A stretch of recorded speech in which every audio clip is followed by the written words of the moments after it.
Welcome to this video on inflation-linked bonds.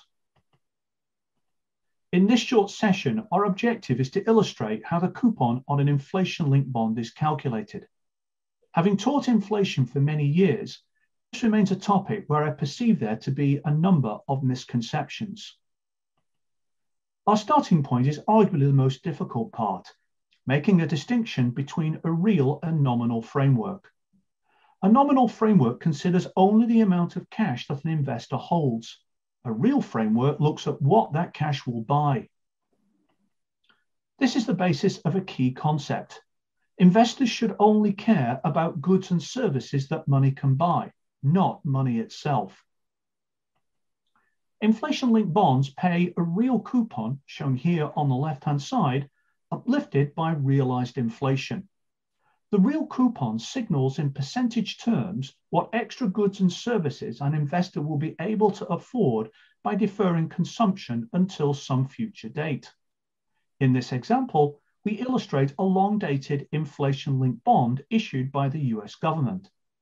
The bond offers a real coupon of 1%, meaning that the cash flow received would ensure that the investor will be able to afford 1% more goods and services relative to some prior base date, which in this case is 2016.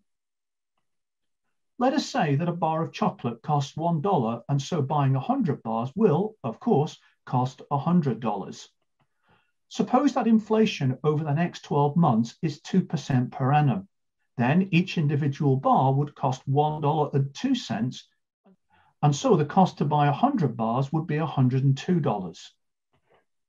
At the same time, an individual sees a 12-month investment that offers a real return of 1% on a deposit of $100.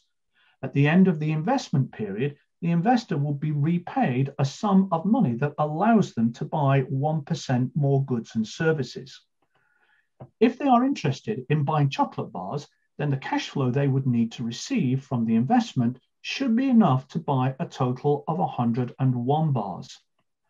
But with chocolate having experienced 2% price inflation, then these 101 bars, priced individually at $1.02, would cost $103.02. So what is the return on the investment?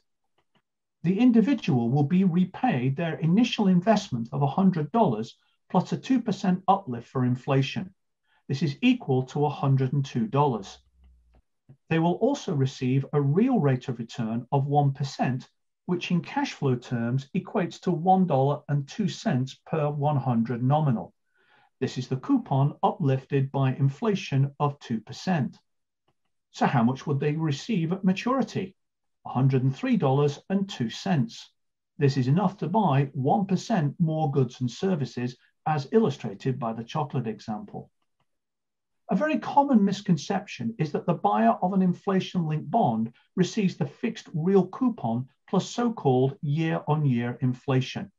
In the previous example, this would suggest that the investor would receive a cash flow of 3%, the real coupon of 1% plus realized inflation of 2%. This is wrong. If you think about it, an item that costs $1 today, but $3 in 12 months' time, means that prices have increased by 200%. However, this is not correct, as they've only increased by 2%. What cost you $1 today will cost you $1.02 in 12 months' time. In reality, the calculation of the coupon cash flow is more involved. For example, given that inflation figures are issued about 2 weeks following the month to which they relate, the market convention is to use inflation data published 2 to 3 months previously. Also, since published inflation data covers a whole month, an interpolated figure has to be calculated that relates to the specific day on which the cash flow will be paid. These calculations are illustrated in detail as part of the course. Inflation is a topic that many people feel they understand, but often find the financial market conventions very confusing. If you would like to know more about the topic, we would encourage you to sign up for the course at the ICMA's website.